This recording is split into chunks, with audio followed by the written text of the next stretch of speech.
Good afternoon, everyone. We welcome to interview number 22 of the series, My Dramatic Relationship with a Narc. Today, we're interviewing Ashley. And Ashley describes herself as a student of creative writing in Southern Cal.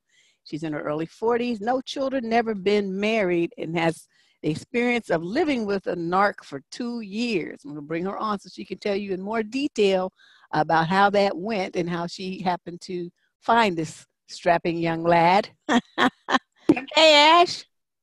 Hi. Hi. So give the ladies a little more, background about yourself. I mean, what motivated you to want to participate in this series and share your story? I wanted to participate because I thought it would help in my own healing, and I wanted to help others to avoid my mistakes. Those are very, very good reasons, I'd say. So let's start at the beginning and talk about how Ash grew up. What was your family like? I was an only child. I grew up in a nuclear family. My parents were married, but my dad passed away suddenly when I was 12, which was a year or two before I started dealing with boys. And then my mom never remarried. Okay. So it's pretty much just the two of you. Yes. So what information did your mom give you about men and love and relationships? Do you remember? Yes. I only remember 2 pieces of advice ever growing up. And the first one was my mom expected me to maintain my virginity before marriage. But it was basically kind of just like that's what she told me what to do. And there was no conversation or explanation. She was just like, that's the law. Basically.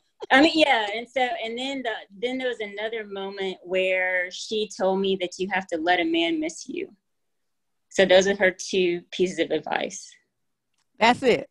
That was it. That was Oh it. boy. Okay, so you're a young girl, so then you start growing up, and of course, as often happens, you start getting interested in the opposite sex. How did your mom handle that? In high school, it was pretty normal. Like, in high school, I actually dated some pretty nice guys. Nothing crazy happened. I didn't have behavioral problems, I would say. And so my mom really didn't, basically, she just tried to make sure I wasn't home alone with any boys. But that was about it. Smart. Yeah. Yeah, but that was about it, though. Yeah, otherwise, she didn't really intervene too much. All right. So then you go off to college, right? Yeah, and that was a disaster. Yeah. I mean, just my own insight looking back, I think my dating relationships really got messed up basically when it was expected to have sex. Because in high school, I wasn't having sex. So I remember having good date relationships with boys. But when I went to college and sex was the norm, which looking back now, I wasn't ready to have sex at all. And the boys I was with probably weren't either, to be honest. But it was normal and expected if you were going to be somebody's quote unquote girlfriend back then. So I was just going with the flow. That's what all my friends did. And they had boyfriends, So, and, I did. And, some girls get lucky and it's fine. But I always got burned doing that because I was the girl that people would view as basically a conquest. And then when that moment was over, it was, well, I'm not ready for a relationship. And they were with somebody else. Oh, so boy. that was my whole dating experience in college, basically. Okay. Well, that's very disappointing. Yeah. So when did you meet up with what we will call Mr. It? Wow, that actually wasn't until my late 30s. And yeah, and so, I've been single my entire life. And between then and college, I was an adult the whole time. But even once I got out of school, I still managed to secure a quote unquote boyfriend, I guess. But it was pretty much just entitled only. It was like the guy who would take me out to eat and hang out with his friends with, but there was no depth to it. You know what I mean? Like, I felt like he was there just because he knew he had to be my boyfriend to have access to me intimately. It was like that. Right. Like a friend with benefits set up. Yeah. And then but he put a different title on it. Yeah. And then they would move on when they would get bored or just find somebody else. So that was my whole dating life as an adult. And so by the time I was in my late 30s and I met him, you know, I'm ready for a real relationship finally, you know. And I got caught up with him because he right off the bat told me he loved me and wanted to marry me and wanted to have a child. Oh boy. And that's the age that was, you know, what Right. you were expecting at that age. Okay. Yeah, he Was caught he me in at your the right same moment. age group or was he much older? He was much older. He's actually almost 20 years older than me. Okay. Which I would not date somebody that much older than me now. Somebody actually told me that when people date people a lot older than them, they're actually looking for a parent. I don't know if that's true or not, but somebody told me that. But anyway, yeah, well, that's some standard issue, psychological ribble rabble. Don't believe that. Okay. And a lot of times, you know, the guy is just smooth. He's smooth, I think and you know, he had been around the block so many more times than I had. I think he just knew what to say and who to say it to and when. yeah, they can pick the vulnerable women because they're older and they have more life experience. They got Right. more game than young dudes. So I mean, Right. that's how they get you, and it doesn't have anything to do with. Well, no, not always has anything to do with, you know, the woman looking for a father figure. That's not, Okay. you know, that's just people use that one standard thing to explain a situation, but it's not always like that. Okay. So don't believe that. Okay, so now you meet Mr. It. Now this is when it gets interesting. So what happened? What was his approach when he first met you? Okay, so I actually met him several years before we ever even started dating. So, yes, this goes way back. So I have a good friend who's a musician, and she invited me to go hear her sing. And he was there playing the guitar by himself. And I remember being introduced to him, but I don't even remember having a conversation with him. And he actually emailed me for 7 years before I ever returned an email back and we ever even went out on a date. So that's how we met. Yeah, he pursued me a very long time through email. And I naively, I looked at that as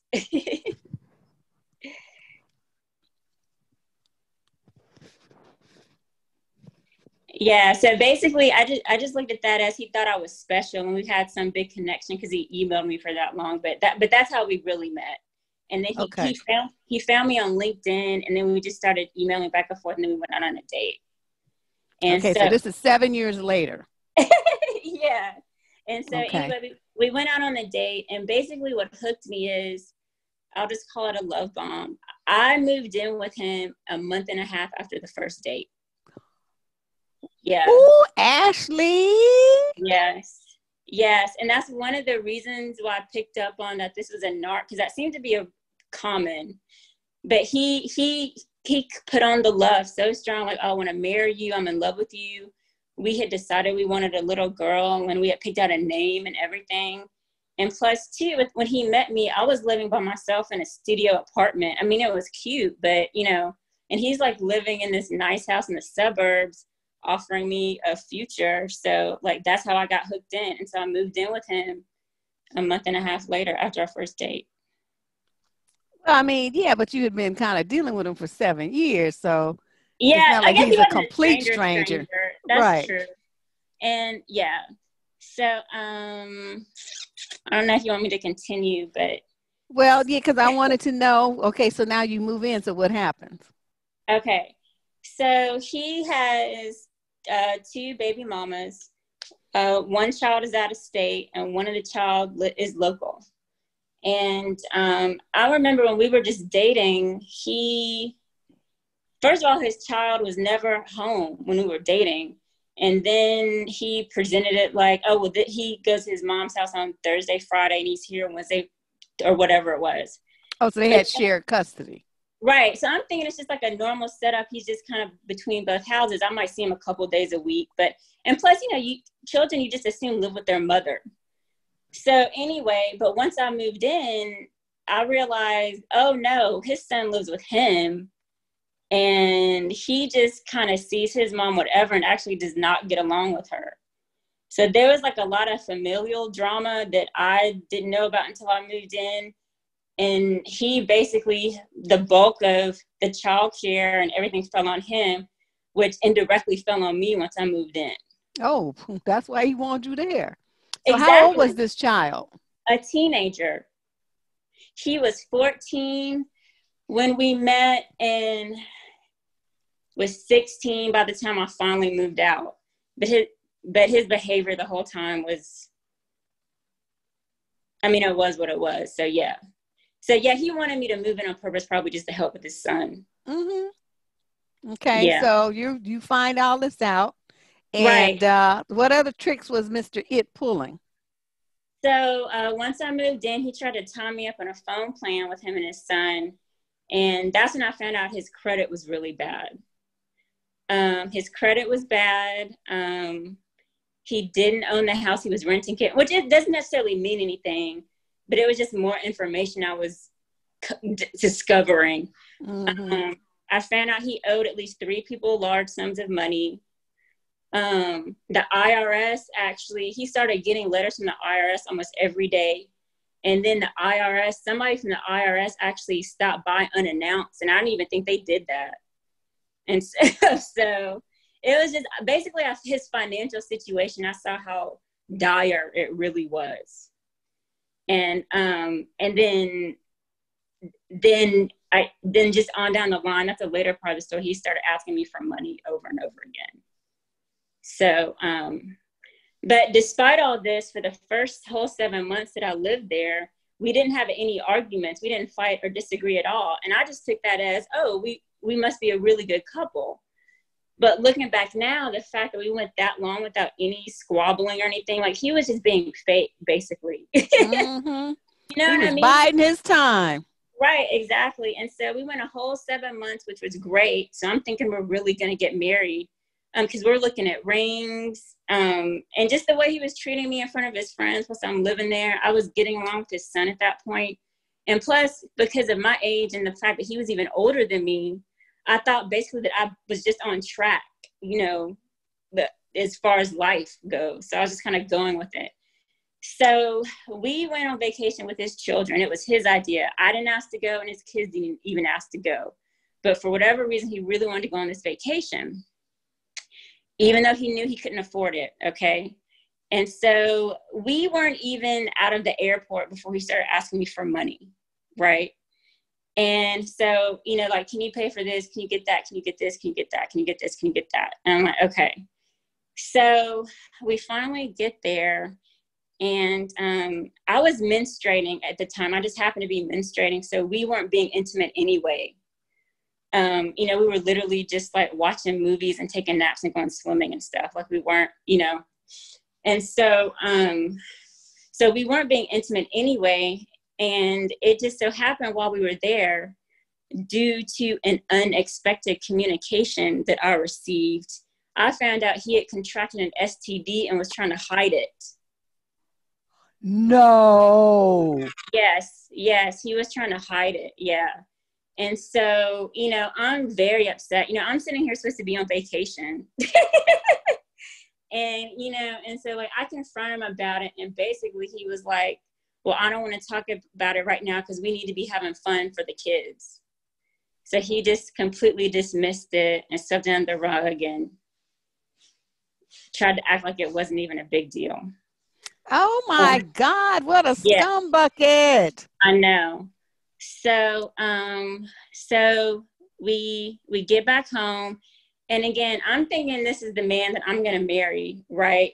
And I've already moved in. I've already set my teeth into the fantasy, and so like I'm committed to the idea already. I'm trying to bond with this kid, and so we get back home, and he told me he was going to propose around the holidays. We had discussed what kind of ring we wanted, the design. Like I said, we already had picked out a name for the baby, this hypothetical baby we're going to have. And so when Christmas came, instead of a proposal, he started flirting with a woman that he met at a Christmas party at another city. He went out. He used to go out of town once a month for his work. Now I'm thinking, who knows what he was going out of town for? But then he worked at home. But allegedly the headquarters were in another city, and he would fly back and forth once a week. once a month. So one of the weekends, I'm thinking he's going out there for work. He goes to this Christmas party, and the only he comes back, does not say a word. None of his friends say anything. The only reason why I found out about it is because I came across some pictures on Facebook, because him and some woman I'd never met were all over each other.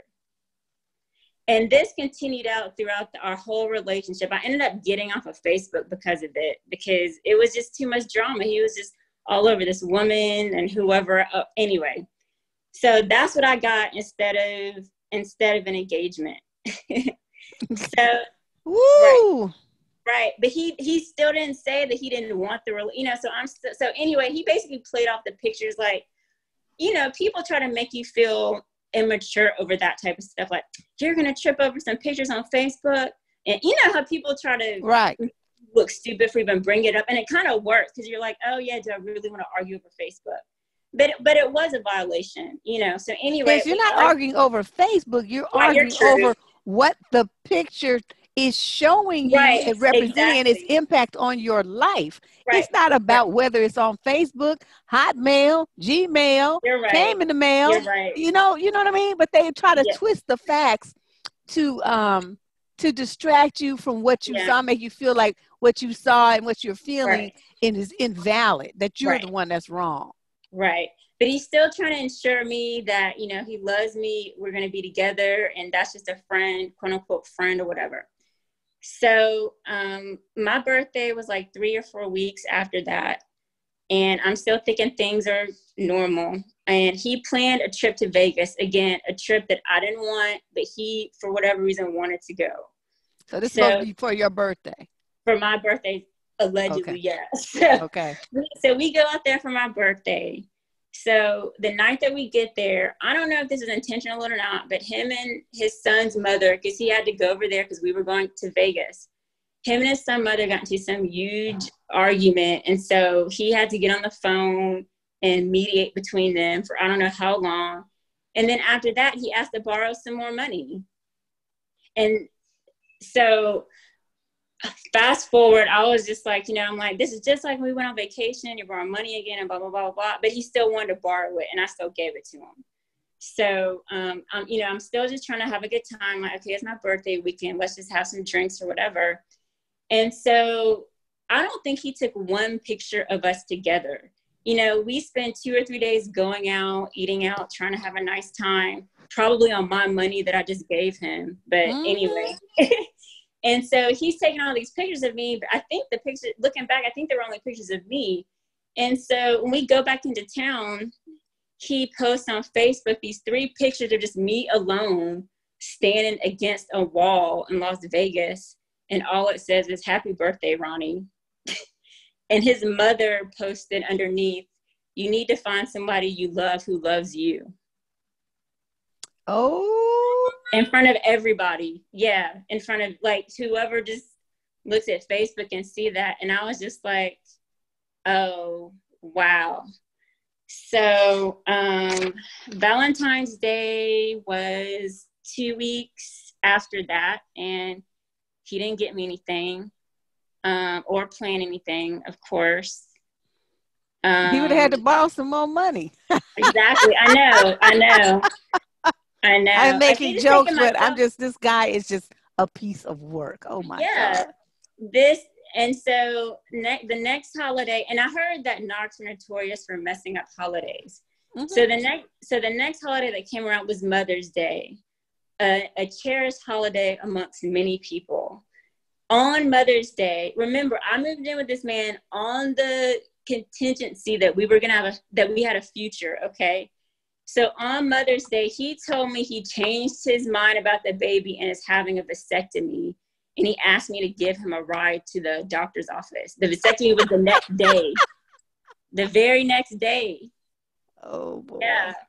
And so, and I'm one of those people, I freeze. Like, I think I was in such shock. And I think I was just so used to so much at that point that I just didn't even react to it. I think I just absorbed it and just like, okay.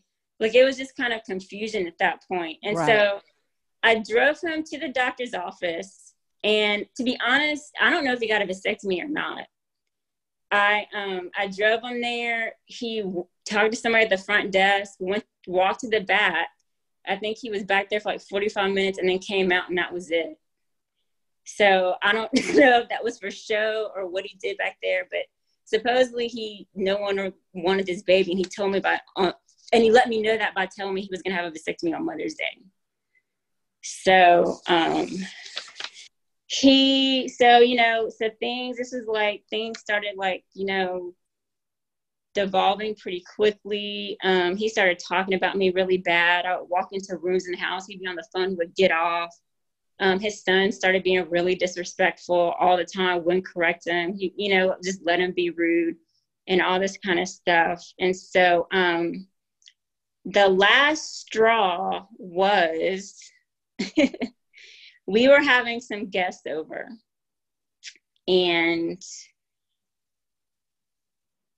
when it was 3 people, two girls and 1 man.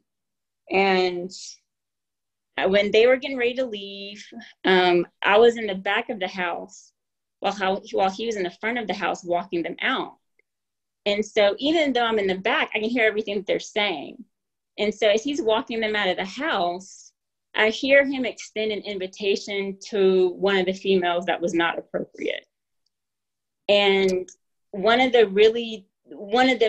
it's inappropriate for many reasons. But one of the main things about that was, I'm already almost 20 years younger than him. And this person is almost 20 years younger than me. Oh my God. Oh, perv. So it just really, so I was out of the house 2 days after that because it was just getting to be too much. Mm-hmm. So, So once you break up with the narc, as you know, I'm sure, like, you still have to worry about the flying monkeys. And I went through just as much drama after the breakup. After we broke up, he spread a bunch of rumors about me. His best friend, for whatever reason, wanted to stay in touch. And at the time, I was vulnerable and I was looking for answers. So I was open to that. But I met with him a couple of times and I got a bad feeling and I felt like I was being set up for something. I don't know what. Yep. But but that in itself was kind of traumatic. You know what I mean? I don't know. Anyway, I'm not going to get into that part of it. But anyway, I felt like there was something weird going on with his best friend. So, like, I had to back away from that. And then very smart, because that is very classically a setup where they get you, because they're angry. Narcs hate when you get rid of them. They're supposed to get rid of you. You can't leave. And so they're going to use their flying monkeys and set people up. All kind of horrible things have happened to women, including being disappeared and murdered that, tried to leave a narc and the narc wasn't ready to let them go. So, and everything in between. So your senses kicked in. I'm glad that you listened. Thank you. Oh, girl. Right. So I untangled myself from that and I sued him because, he owed me money. And I've been after the money even during our relationship. And I didn't think it was fair. In hindsight, I should just let it go. But at the time, it was like, why should I let that one more thing go after everything that I've been through? You know what I mean? And plus, I needed the money at that point because I had to move out, without notice. So I sued him, because, I tried to work it out with him person to person, but of course he just kept giving me the runaround and I never got the money. So I was like, why am I still being nice to this person? Let me just sue. And so I sued him and, his friend posted a meme about me with like a devil mask and a vomit emoji. She went on this whole campaign on social media about how petty I was. And, and they got all these people involved. So that actually ended up making the drama worse. But, but it's just like, I felt like the whole community had turned against me. Because, when I moved in with him, I moved away from my office. I moved away from my friends. So it was kind of a situation where my only friends are really his friends. You know what I mean? I don't know. Like I had been deposited into his world that 2 years. And then I got discarded and had to start all over. But I have all this mob animosity because of all the smear campaign that he did. So, I sued him, and, that ended up making things worse, and I didn't get the money anyway.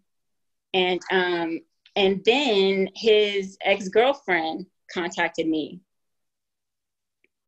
So I regret speaking with her, but so his ex-girlfriend contacted me, and, I'm still wanting answers. So I couldn't wait to talk to her at the time. So she emailed me, and I called her. We spoke on the phone. She told me that this is the woman he was with right before me. And their relationship was almost exactly the same. She told me that she had been on and off with him for 30 years. Yes. Why would anybody waste 30 years of their life with that? I know. She said she had been on and off with him for 30 years. He owed her $10,000. She said that during their relationship, she actually begged him to get a vasectomy. So when he did it with me, she was shocked. And then she was set up, that she was also under the impression that they were going to get married. They were together for 2 years exactly. They lived together also, and they were also talking about getting married. But they actually went a step further and had a fake wedding ceremony in Vegas just to trick their families into thinking they were married, and she paid for the whole thing.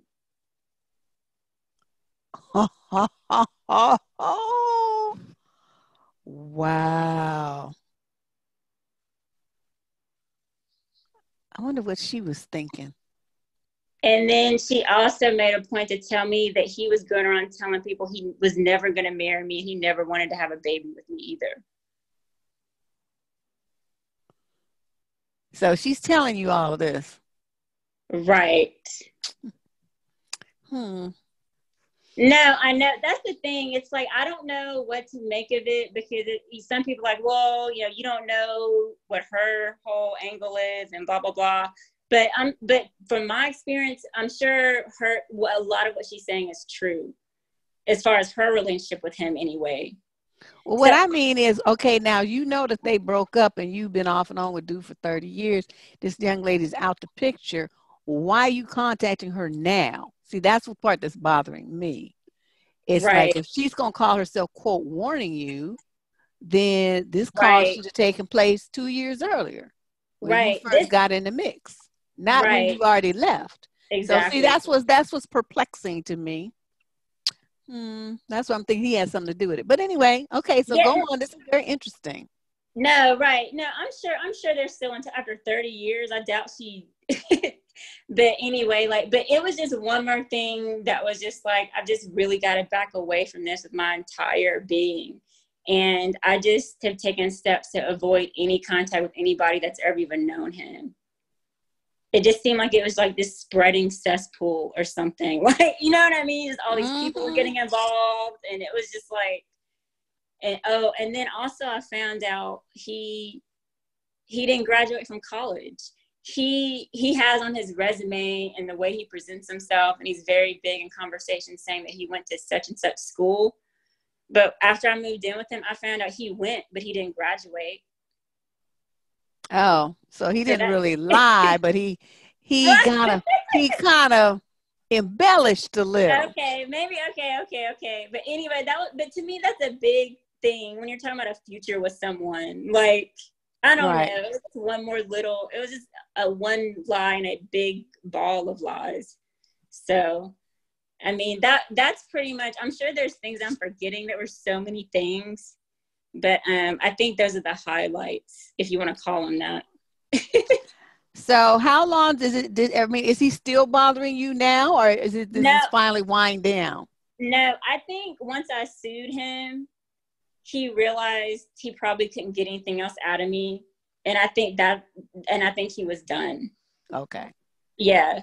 So it's not, I've never, since we broke up, I think I've seen him one time, because I still live in the same community.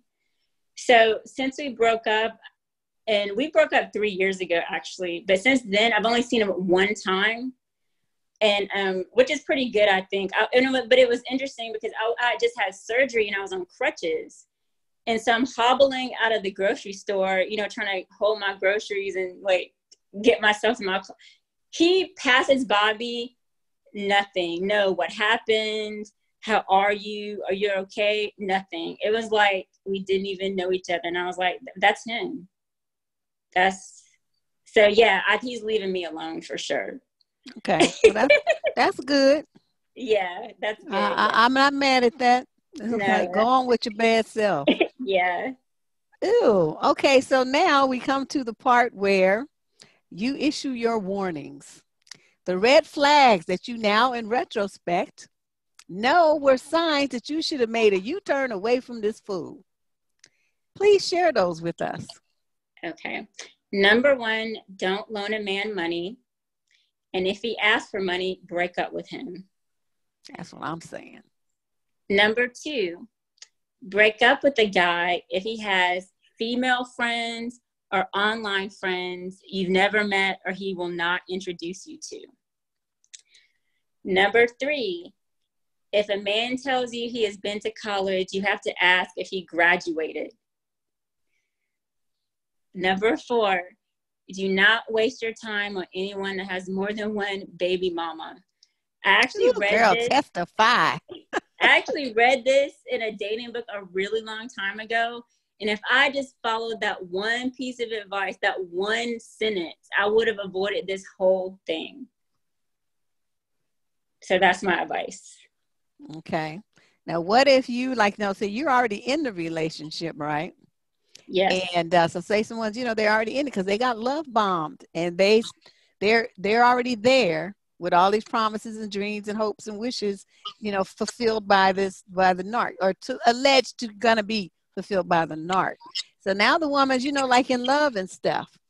What advice do you have for someone caught up in that situation? They're looking at, but this is going to be my husband. Right. So of course we can share money and, we're in this together and, blah, blah, blah. That's why they say all that stuff, because they want you to open up your pocketbook. Right. Yeah. And then versus what's really staring you in the face. Since you are in that exact situation, what would you tell a woman under those circumstances? Her heart's involved now. Her future, her dreams. Do not listen to words. Focus 100% of your attention on the actions. Whether or not he's doing things to build up the relationship, to build up you, to improve your life, to improve your relationship. Just look at the actions. Do not listen to what the guy is telling you at all, or his friends or anybody. Listen to what the guy is doing, or pay attention. That's my big advice. Okay, yeah, that would alleviate a lot of drama. You're right. Yeah. Girl, what a hot mess he was. Right. I know.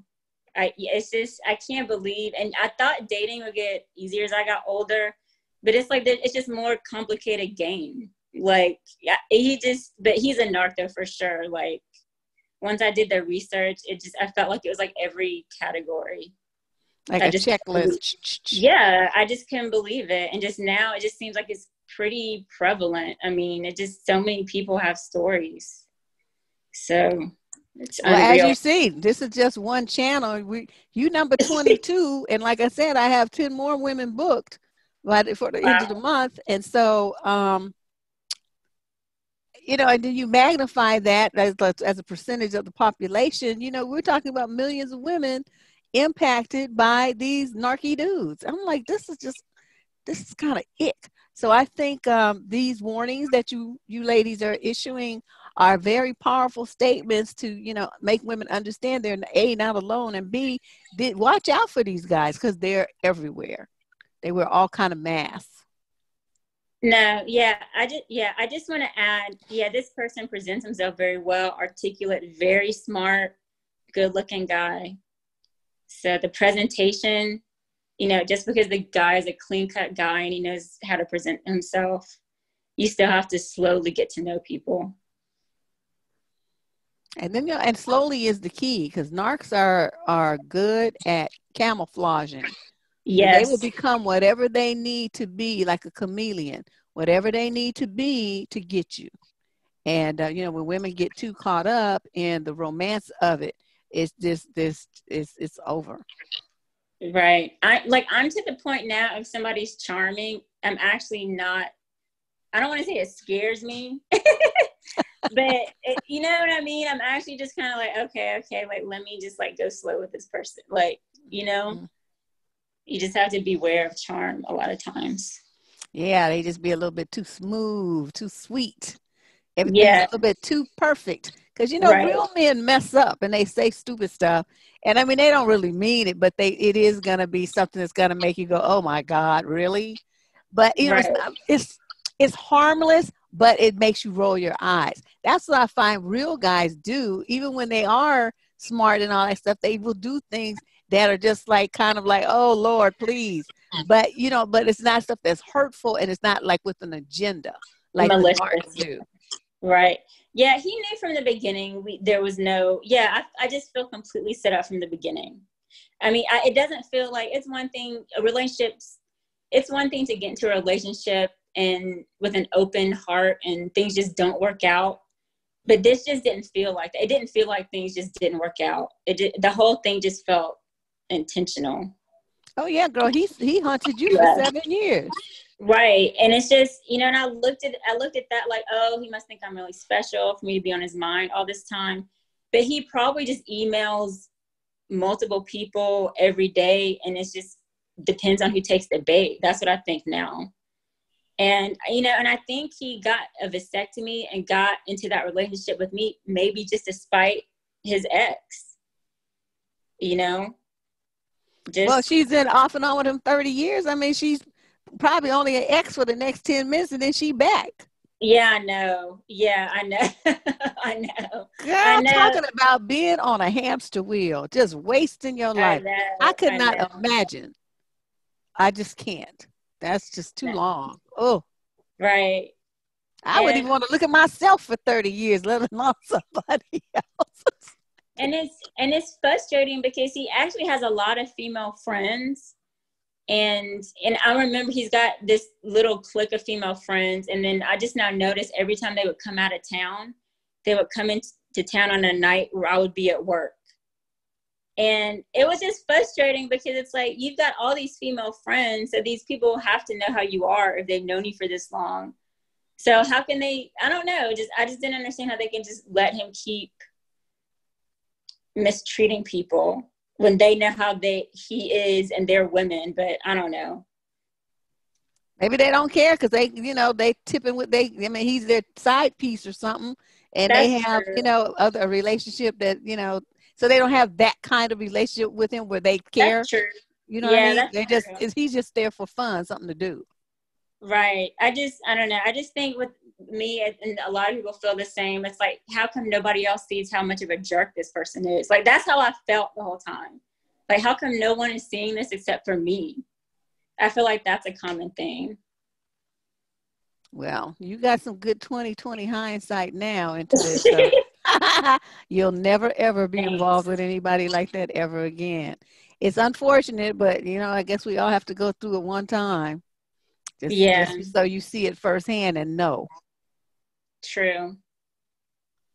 Well, Ash, thank you very much for sharing your story and your wisdom. I'm telling you, but this is a new twist. 7 years.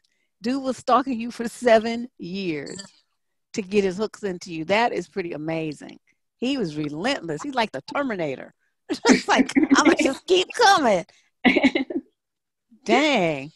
So do you have any Yeah. closing words? Any, you know, last thing you want to say?